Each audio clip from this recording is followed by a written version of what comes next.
મોટી કોકાવાવ ખાતે સહકારી સંઘનું ભૂમિપૂજન કરતા ઇફકો ચેરમેન દિલીપભાઈ સંઘાણી તારક ચિહ્ન શ્રી દિલીપભાઈ સંઘાણીના વરદ હસ્તે સંઘના નવા બનનાર બિલ્ડિંગનું ખાતમુહૂર્ત અને ગૌભક્ત શ્રી ગોબરભાઈ ભગતના હસ્તે ભૂમિપૂજન કોકાવાવ બગસરા તાલુકા સહકારી ખરીદ વેચાણ સંસ્થાના સ્થાપકોએ સંસ્થાનું ઊભું કરેલ બિલ્ડિંગ જીર્ણ થયેલ છે.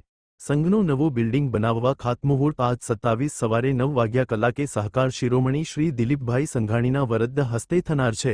તેમજ ભૂમિપૂજન 27 આજરોજ સવારે 10:30 વાગ્યા કલાકે કોકાવાવમાં જે જૂનો જર્જરિત હાલતમાં સહકારી સંઘ આવેલ હતો તેનું નવનિર્માણ કરી નવી બિલ્ડિંગ માટેનું ભૂમિપૂજન ખાતમુહૂર્ત ઇફકો ચેરમેન દિલીપભાઈ સંઘાણીના વરદ હસ્તે કરવામાં આવેલ હતું.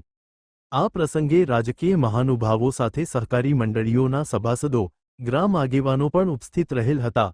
સૌ પ્રથમ સ્વાગત બાદ પ્રાસંગિક ઉદ્બોધનમાં ઇફકો ચેરમેન દિલીપભાઈ સંઘાણીએ ખેડૂતોના હિતલક્ષી સહકારી ક્ષેત્રે સંગઠન શક્તિની વાત કરેલ હતી. જેવી રીતે પાણી સજીવ સૃષ્ટિ અને નિર્જીવ સૃષ્ટિને એકબીજા સાથે જોડી રાખે છે તેમ આપણે સહુએ એકબીજા સાથે જોડાયેલા રહી કાર્યો કરવાની વાત કરેલ હતી.